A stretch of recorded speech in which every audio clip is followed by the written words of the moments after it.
നമ്മൾ കടയിൽ നിന്ന് വാങ്ങുന്ന ടൊമാറ്റോ കെച്ചപ്പിലൊക്കെ ഒരുപാട് കളറും പ്രിസർവേറ്റീവ്സും ഉണ്ട്. സോ നമുക്ക് വീട്ടിൽ തന്നെ ടൊമാറ്റോ കെച്ചപ്പ് ഉണ്ടാക്കാം. അതിന് വേണ്ടിയിട്ട് എന്താ ചെയ്യേണ്ടതെന്ന് വെച്ചാൽ ചെറിയ ചെറിയ പീസാക്കിയിട്ട് കട്ട് ചെയ്തിട്ടുള്ള ടൊമാറ്റോ, ചെറിയ 2-3 അല്ലി വെളുത്തുള്ളി, അതുപോലെ തന്നെ കുഞ്ഞു കുഞ്ഞു കഷ്ണങ്ങളായിട്ട് അരിഞ്ഞിട്ടുള്ള ഒരു ചെറിയ പീസ് സവാള, അതുപോലെ തന്നെ ഒരു വളരെ ചെറിയ പീസ് ബീറ്റ്റൂട്ട്. ഇതൊക്കെ എണ്ണയിലിട്ടിട്ട് നന്നായി വഴറ്റി വേവിച്ചെടുക്കണം.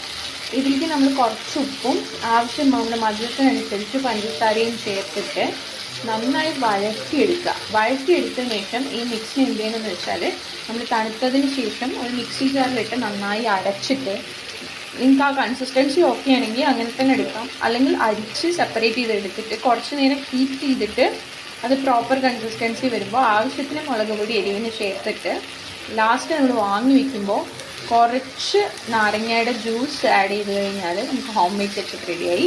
ഇത് നമ്മൾ അങ്ങനെ തന്നെ ഫ്രിഡ്ജിൽ വയ്ക്കുകയാണെങ്കിൽ 1 വീക്ക് വരയ്ക്കും നമുക്ക് സ്റ്റോർ ചെയ്യാവുന്നതാണ്.